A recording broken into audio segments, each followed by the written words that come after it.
नमस्कार, मैं हूं आपके साथ ज्योति और आप देख रहे हैं एसडी न्यूज नेटवर्क पर आज की बड़ी खबरें फटाफट अंदाज में। 3 साल की बच्ची से रेप मर्डर, 60 दिन में दोषी को फांसी। महाराष्ट्र के पुणे में 3 साल की मासूम बच्ची से रेप और हत्या के मामले में अदालत ने बड़ा फैसला सुनाया है। विशेष फास्ट ट्रैक कोर्ट ने 65 वर्षीय दोषी भीमराव कामले को फांसी की सजा सुनाई है।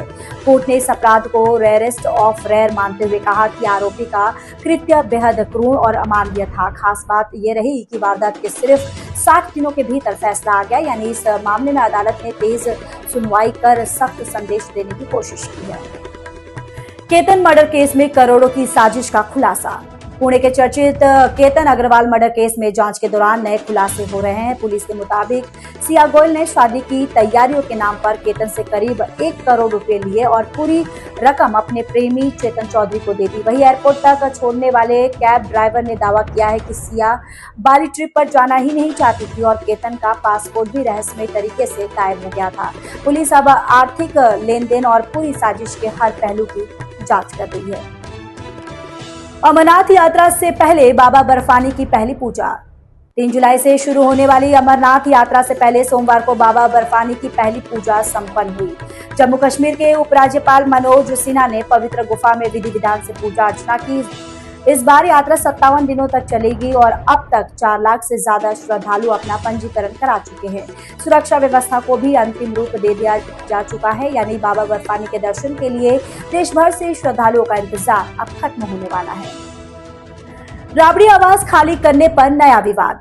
बिहार में पूर्व मुख्यमंत्री राबड़ी देवी के सरकारी आवास को लेकर नया विवाद सामने आया है। राबड़ी देवी ने बंगला खाली करने से पहले भवन निर्माण विभाग से चार्ज रजिस्टर उपलब्ध कराने की मांग की है। उनका कहना है कि घर में मौजूद सरकारी सामान का मिलना जरूरी है, इसलिए 5 जुलाई तक का समय दिया जाए। इसी बीच तेज प्रताप यादव भी आवास पहुंचे, यानी बंगला खाली करने की प्रक्रिया अब प्रशासनिक और राजनीतिक चर्चा का विषय बन गई है। अकाल तख्त ने पंजाब सरकार को दिया 1 महीने का अल्टीमेटम। श्री अकाल तख्त साहिब ने पंजाब सरकार को बेअदबी कानून में 1 महीने के भीतर संशोधन करने के निर्देश दिया है। सुनवाई के दौरान जत्थेदार ने कानून पर 6 आपत्तियां जताई और कहा कि सिख मर्यादा से जुड़े मामलों में विधानसभा फैसला नहीं कर सकता। वहीं आम आदमी पार्टी के कुछ विधायकों ने माना कि उन्होंने कानून को बिना पढ़े ही मंजूरी दे दी थी, यानी अब इस मुद्दे पर पंजाब सरकार की मुश्किलें और बढ़ सकती हैं। नोएडा की हाईराइज सोसाइटी में एसी ब्लास्ट से भीषण आग।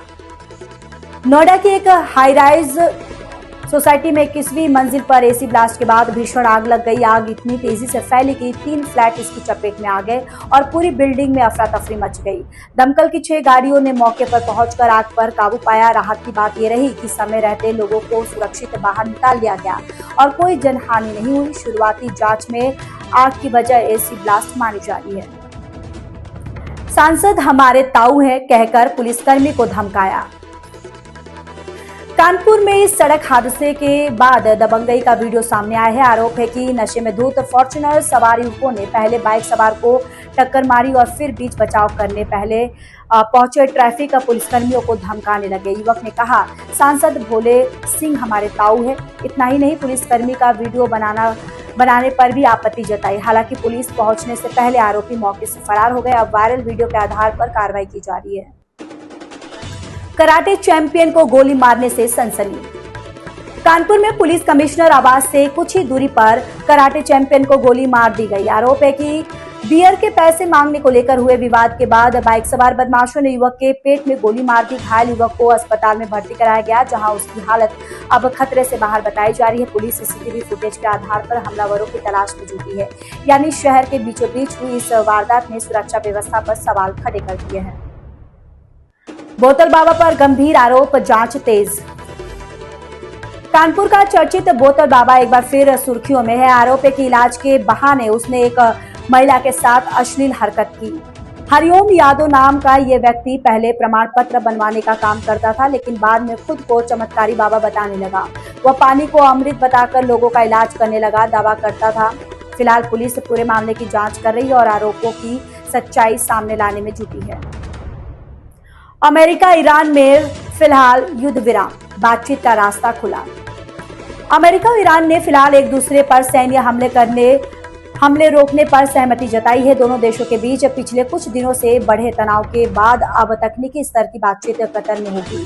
समझौते के तहत हॉर्मुज जल डमरू मध्य से गुजरने वाले व्यावसायिक जहाजों की आवाजाही पर जारी रहेगी। यानी फिलहाल युद्ध की आशंका कुछ कम हुई है और दोनों देश बातचीत के जरिए समाधान तलाशने की कोशिश कर रहे हैं। इस अंक में फिलहाल इतना ही। अगले अंक में आपसे फिर होगी मुलाकात। तब तक के लिए मुझे दीजिए इजाजत। नमस्कार।